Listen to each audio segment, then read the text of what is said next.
Hello students, आज का जो हमारा लेक्चर है उसमें हम लोग इलेक्ट्रिक चार्ज एंड फील्ड्स की बात करेंगे। ठीक है, इलेक्ट्रिक चार्ज और फील्ड्स की बात करेंगे। तो इसमें इस लेक्चर में हम जो सीखने वाले हैं आज इसके बारे में सीखेंगे।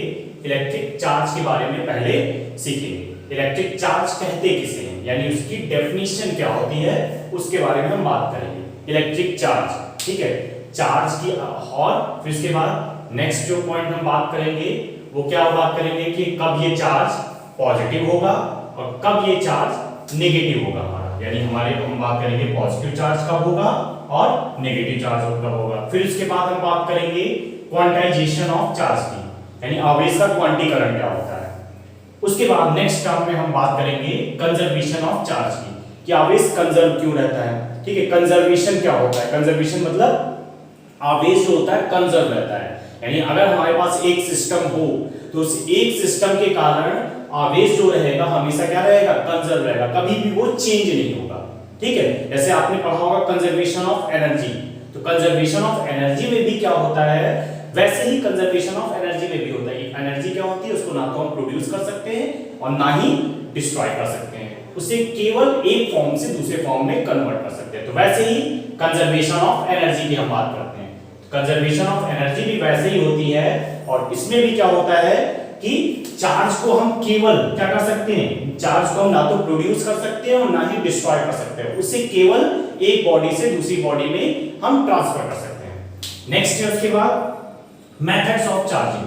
ठीक है, हम किसी बॉडी पे चार्ज लाते कैसे हैं, ठीक है, तो उसके बारे में हम बात करेंगे। उसमें पहला जो है हमारे पास फ्रिक्शन, देन कंडक्शन और उसके बाद हम बात करेंगे इंडक्शन की। ठीक है, पहले हम बात कर लेते हैं डेफिनेशन, यानी चार्ज की डेफिनेशन क्या होती है उसके बारे में हम बात करते हैं। तो डेफिनेशन की अगर हम बात करें तो डेफिनेशन क्या होती है, तो वन बाय वन हम देखिए टॉपिक्स को देखते हैं। पहले हम बात करते हैं किसकी? डेफिनेशन। देखिए चार्ज की डेफिनेशन क्या होती है। चार्ज की अगर हम डेफिनेशन की बात करें, यानी परिभाषा की बात करें, आवेश की परिभाषा, चार्ज क्या है? किसी भी मटेरियल की इनहेरेंट प्रॉपर्टी है। ठीक है, किसी भी मटेरियल की कैसी प्रॉपर्टी है? Inherent property. ठीक है, मतलब उसके अंदर का ही गुण है। किसी भी मटेरियल की अगर हम बात करें तो मटेरियल की इनहेरेंट प्रॉपर्टी जो कि कैसे प्रोड्यूस होती है, तो प्रोड्यूस होती है ट्रांसफर ऑफ इलेक्ट्रॉन से। यानी किसी भी बॉडी पर अगर हम कहें कि चार्ज कैसे आएगा, तो चार्ज कैसे आएगा? ट्रांसफर ऑफ इलेक्ट्रॉन से आएगा। ठीक है, यानी इलेक्ट्रॉनों का जब ट्रांसफर होगा एक बॉडी से दूसरी बॉडी पर, तो उसे हम क्या बोलेंगे? चार्ज। तो चार्ज क्या है? चार्ज की definition, charge is basically a inherent property of a material which is produced by transfer of electrons। ठीक है, which is comes to a body by transfer of electrons, यानी किसी भी बॉडी पर जो चार्ज आता है वो कैसे आता है? इलेक्ट्रॉनों के ट्रांसफर से आता है। ठीक है, इतनी बात समझ में आ गई होगी। नेक्स्ट हम बात करें इसकी यूनिट की बात करें, तो जो चार्ज की जो यूनिट होती है वो क्या होती है? कूलम। सभी को मालूम होगा कि चार्ज की यूनिट क्या होती है? कूलम होती है। अब इसकी स्मॉलेस्ट और लार्जेस्ट यूनिट की बात करें तो स्मॉलेस्ट यूनिट जो होती है चार्ज की वो होती है फ्रैंकलिन। ठीक, स्मॉलेस्ट यूनिट जो होती है वो क्या होती है? फ्रैंकलिन। और जो लार्जेस्ट यूनिट जो होती है, लार्जेस्ट यूनिट जो होती है वो होती है फैराडे। ठीक, स्मॉलेस्ट यूनिट फ्रैंकलिन और जो लार्जेस्ट यूनिट होती है वो कितनी होती है? फैराडे। 1 फैराडे जो होता है हमारे पास, 1 फैराडे जो होता है वो लगभग 485.3 कूलम के इक्वल होता है। 1 फैराडे जो होता है वो कितना होता है? 96485.3 कूलम के बराबर होता है। ठीक, और 1 फ्रैंकलिन जो होता है, 1 फ्रैंकलिन ये बराबर होता है 3.3 into 10 to the power -10 coulomb के बराबर होता है। 1 फ्रैंकलिन जो होता है 3.3 into 10 to the power -10 coulomb के। तो इतनी बात हमने कर ली, जिसमें हमने क्या बात की? डेफिनेशन बात की, और डेफिनेशन के बाद इसके यूनिट की बात की। आइए हम बात करते हैं अब इसके बाद कि कोई बॉडी कब पॉजिटिव होगी और कब नेगेटिव होगी। अब हम इसके बाद बात करते हैं।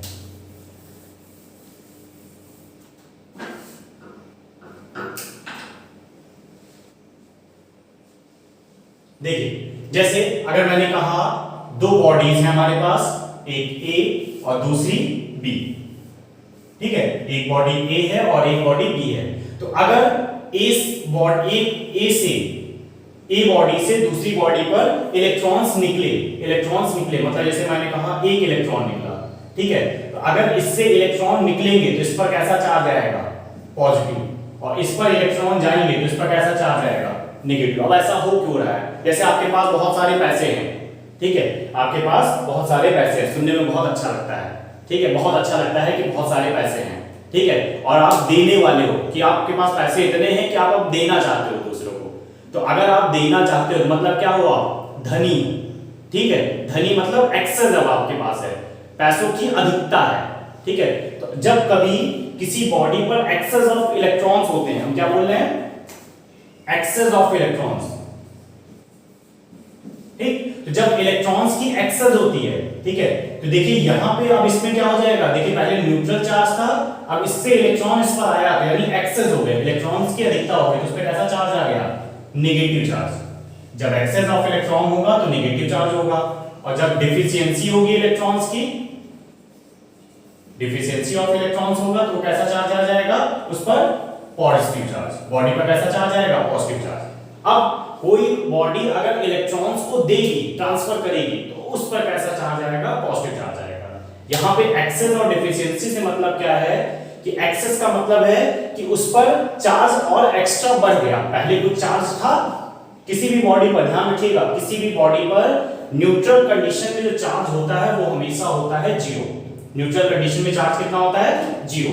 जब उस पे ट्रांसफर ऑफ इलेक्ट्रॉन्स होते हैं तब उस पे नेगेटिव या पॉजिटिव चार्ज आता है, ठीक है। तो इतनी बातें क्लियर हो गई होंगी कि कब किसी बॉडी पे पॉजिटिव चार्ज आएगा और कब नेगेटिव चार्ज आएगा। अब आइए हम बात करते हैं क्वांटाइजेशन ऑफ चार्ज की।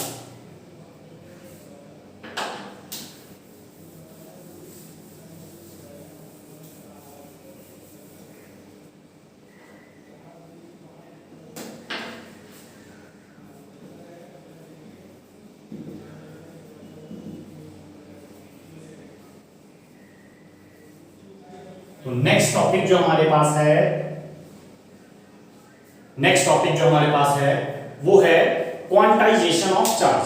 तो क्वांटाइजेशन ऑफ चार्ज का मतलब क्या है, देखिए क्वांटाइजेशन ऑफ चार्ज का मतलब क्या है। तो क्वांटाइजेशन की अगर हम बात करें, जैसे मैंने कहा एक लाइन में कुछ लोग खड़े हैं या कुछ लोग हैं पर्सन, ठीक है, अब उनसे कहूं मुझे 5 लोगों से काम लेना है, ठीक है, 5 लोगों के काम की जरूरत है, तो हमने 5 लोगों को बुला लिया, ठीक है। अब मैंने कहा मुझे 5.5 लोगों के काम की जरूरत है, तो क्या 5 में से आधे पर्सन को हम बुला सकते हैं, तो आंसर होगा नहीं बुला सकते।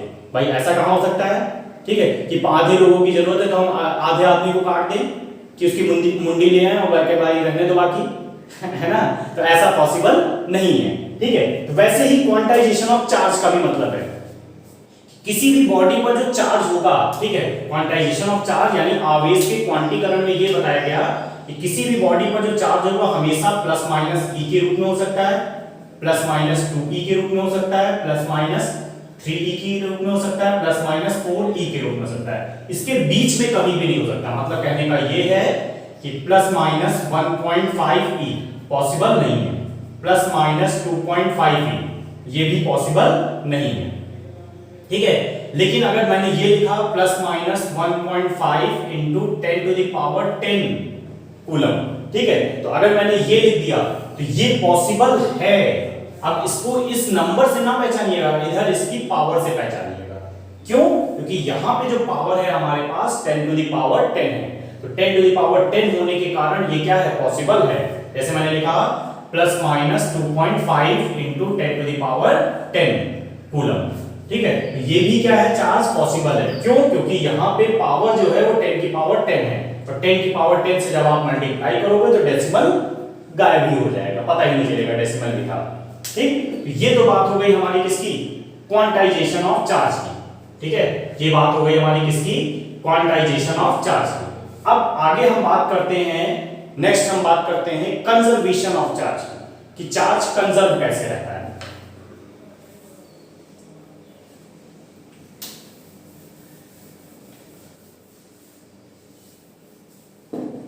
तो नेक्स्ट हमारा देखिए नेक्स्ट टॉपिक है हमारे पास कंजर्वेशन ऑफ चार्ज।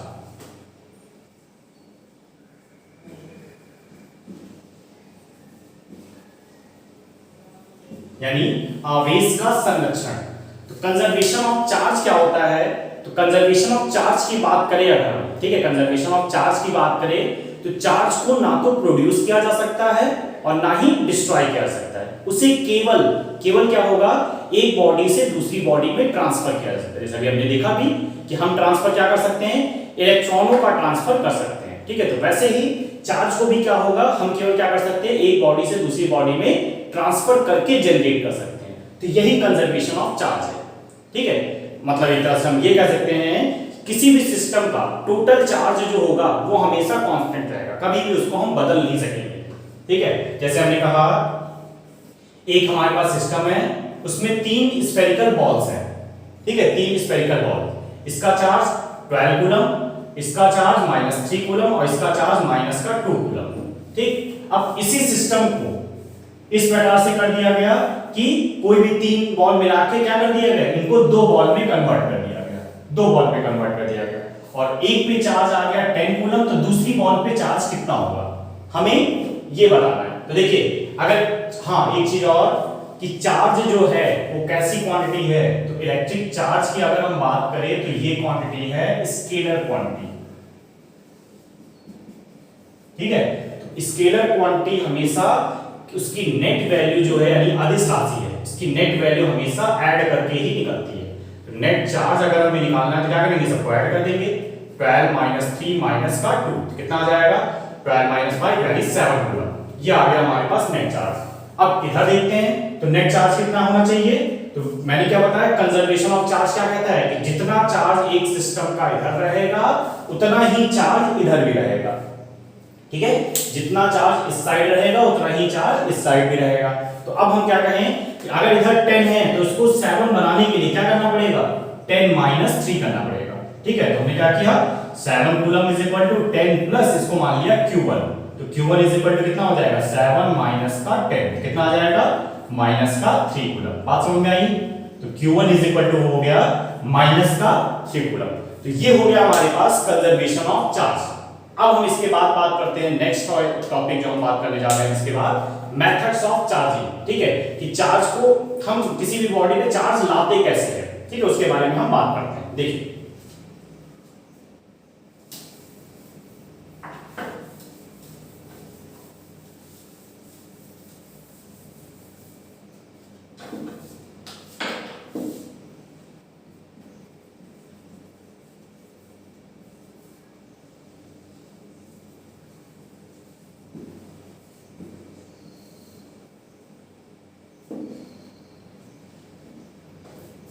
तो नेक्स्ट है, देखिए मेथड्स ऑफ चार्जिंग। तो मेथड्स ऑफ चार्जिंग में पहला जो प्रोसेस है आपका, फर्स्ट प्रोसेस जो है वो है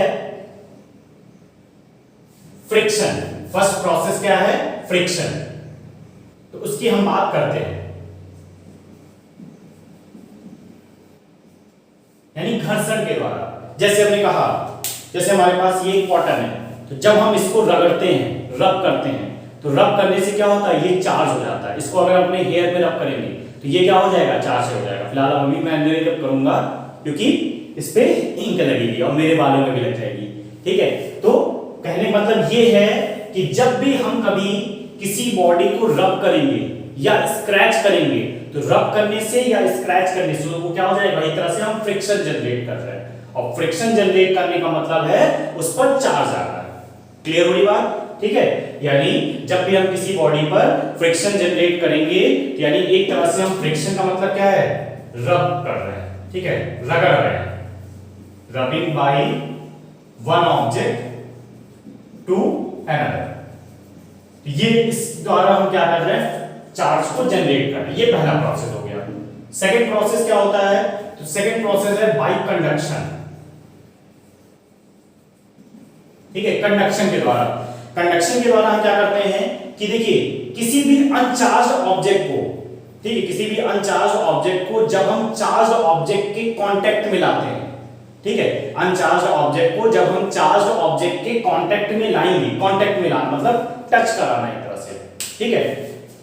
तो टच जब हम कराएंगे तो वहां पे भी क्या होगा, चार्ज जनरेट हो जाएगा। जैसे हमने कहा एक बॉडी है जिस पर चार्ज है 0, ए बॉडी है जिस पर चार्ज है 0, दूसरी एक बी बॉडी है और इस पर चार्ज है Q। ठीक, अब हमने क्या किया, इस बॉडी को हम लेकर गए और इस बी वाली बॉडी के साथ कांटेक्ट में लेकर आए, टच कराया हमने। ठीक है, तो जब हम टच करा देंगे तो कांटेक्ट में लाने के बाद चार्जेस का क्या हो जाएगा, डिस्ट्रीब्यूशन स्टार्ट हो जाएगा। चार्ज क्या होगा, दोनों में इक्वली डिवाइड हो जाएगा। तो आफ्टर कांटेक्ट जो होगा, चार्ज की जो वैल्यू होगी यानी QA और QB वो हो जाएगा Q1 प्लस Q2 अपॉन 2, यानी दोनों का सम अपॉन में 2। तो 0 प्लस Q अपॉन 2 कितना आ जाएगा आपके पास, Q बाई 2। तो ये आ जाएगा A और B पे चार्ज। तो ये हमारा सेकंड मेथड हो गया बाई कंडक्शन। ठीक है, यानी इस मेथड से हम क्या कर सकते हैं, किसी बॉडी पर चार्ज को लेकर आ सकते हैं, ट्रांसफर कर सकते हैं। ये हमारे पास न्यूट्रल चार्ज था और ये चार्ज बॉडी थी। ठीक है, दोनों को हमने कांटेक्ट में लाया तो दोनों के पास चार्ज कितना हो गया, Q बाई 2 चार्ज हो गया। ठीक है, सब उम्मीद करते हैं समझ में आ गया होगा। नेक्स्ट हम बात करते हैं थर्ड पॉइंट और लास्ट पॉइंट इस लेक्चर का, तो वो है बाई इंडक्शन। थर्ड पॉइंट है हमारे पास बाई इंडक्शन। ठीक है, यानी हिंदी में बोलते हैं इसको प्रेरण द्वारा। ठीक है, प्रेरण, इंडक्शन। अब यहां जैसे हम लोग क्या करते थे, कंडक्शन और फ्रिक्शन में क्या करते थे, कांटेक्ट में लाते थे, एक दूसरे को छूते थे। लेकिन इंडक्शन में ऐसा नहीं होगा। इंडक्शन में क्या होगा, बिना टच कराए भी चार्ज ला सकते हैं। अरे ऐसा कैसे पॉसिबल है भाई, जादू हो गया ये तो एक तरह से। ठीक है, कि हम बॉडी को टच भी नहीं करा रहे, टच ना कराते हुए भी क्या हो गया, अब ये बॉडी चार्ज हो गई। कि हमने कहा दो बॉडीज है हमारे पास, एक बॉडी को हम दूसरी बॉडी के पास लेकर आए, इस मार्कर को इसके पास लेकर गए और इतनी दूरी पर रखा, फिर भी ये बॉडी क्या हो गई, चार्ज हो गई। पहले अनचार्ज थी, ठीक है, पहले अनचार्ज थी, लेकिन फिर भी अब क्या हो गई, चार्ज हो गई। अब ऐसा कैसे हुआ, उसके बारे में हम देखते हैं। जैसे मान लीजिए एक हमारे पास मेटालिक स्फीयर है। ठीक है, मेटालिक स्फीयर है, स्फेरिकल बॉल है। ठीक है, बॉल मेटल की बनी हुई है। ठीक, किसकी बनी हुई है, मेटल की। ठीक है, अभी न्यूट्रल है। न्यूट्रल है मतलब इसके अंदर पॉजिटिव और नेगेटिव दोनों चार्जेस हैं, ये कहने का मतलब है। ठीक है, पॉजिटिव नेगेटिव सारे चार्जेस हैं और इसकी वजह से टोटल क्या है, नेगेटिव है। एक्स ना तो एक्सेस है और ना ही डिफिशियंसी है, तो इसकी वजह से ना तो इस पे पॉजिटिव चार्ज है और ना ही नेगेटिव चार्ज है। अब हमने क्या किया, एक हम प्लास्टिक की रॉड को लेकर आए, या कोई भी रॉड ले लेते हैं जिसपे कैसा, जो कि चार्ज है, मतलब इस पे एक नेगेटिवली चार्ज पार्ट रॉड पास लेकर आए। तो जब हम इस नेगेटिवली चार्ज को लेकर आते हैं तो होता क्या है, हमें बड़ी अजीब घटना देखने को मिलती है कि जब हम इसको पास लेकर आते हैं तो हम क्या देखते हैं कि जितने भी इसके पॉजिटिव हैं, जितने भी इसके पॉजिटिव वाले हैं वो तो इसके पास आने लगते हैं, लेकिन जितने नेगेटिव वाले होते हैं वो इससे दूर जाने लगते हैं। मतलब जब इसको हम पास लेकर आ रहे हैं तो इस सरफेस के पास कौन सा आने लग रहा है, पॉजिटिव, और दूर कौन सा जाने लग रहा है, नेगेटिव। मतलब इसको हम इधर दिखा देते हैं, जैसे हमने क्या बताया कि हम बॉल रॉड लेकर आ रहे थे नेगेटिवली और ये ऐसे, तो यहां पे क्या आ गया, आपके सरफेस पे पॉजिटिव चार्ज आ गया और इधर कौन सा चार्ज आ गया, नेगेटिव चार्ज आ गया। ठीक है, देखिए इधर पॉजिटिव आ गया और इधर नेगेटिव आ गया। अब आपको चाहिए कि ये बॉडी केवल या तो पॉजिटिव हो या केवल नेगेटिव हो। तो अगर केवल पॉजिटिव बनाना है तो हमने क्या किया, इसको अर्थ से कनेक्ट कर दिया। ठीक, तो अगर हम इसको अर्थ से कनेक्ट कर देंगे स्फेरिकल बॉल को, तो ये जितना भी नेगेटिव चार्ज है, अगर हम स्फेरिकल बॉल को, ये पॉजिटिव था और इधर नेगेटिव था, तो अगर हम इसको अर्थ से कनेक्ट कर देंगे, कनेक्ट करने पे जितना भी नेगेटिव चार्ज होगा वो कहां चला जाएगा, अर्थ के अंदर चला जाएगा। ठीक है, अर्थ के अंदर चला, क्योंकि हमारी जो पृथ्वी है, अर्थ जो है वो चार्ज का बहुत बड़ा स्टोरेज है, स्टोरेज डिवाइस है। चार्ज को जितना चार्ज भेजना चाहो उतना भेज सकते हो। ठीक है, तो सारा नेगेटिव चार्ज कहां चला जाएगा, अर्थ के अंदर चला जाएगा। और इसके ऊपर कैसा चार्ज आ जाएगा बताइए, तो इसके ऊपर चार्ज आ जाएगा हमारा पॉजिटिव। ठीक है, तो इस मेथड से हमने क्या कर लिया, चार्ज को प्रोड्यूस कर लिया। ठीक है, तो उम्मीद करते हैं चीजें आपको इतनी समझ में आ गई होंगी। ठीक, अब इसके बाद हम लोग क्या करेंगे, ये हमारा आज का लेक्चर में कंप्लीट हो गया। अब इसके बाद जो नेक्स्ट लेक्चर होगा, नेक्स्ट लेक्चर में हम लोग क्या सीखेंगे, कूलम्स लॉ के बारे में सीखेंगे, और इसके बाद हम कूलम्स लॉ से रिलेटेड फिर कूलम फोर्स के बारे में सीखेंगे। क्या क्या चीजें होती हैं उनके बारे में हम सीखेंगे। ठीक है, तो अगर इस लेक्चर में आपको कुछ भी डाउट्स हुआ होगा तो आप उसको मुझे मैसेज कर सकते हैं, कमेंट कर सकते हैं, इस कमेंट बॉक्स में जाके कमेंट करिएगा। ठीक है, मिलते हैं नेक्स्ट लेक्चर में। Thank you.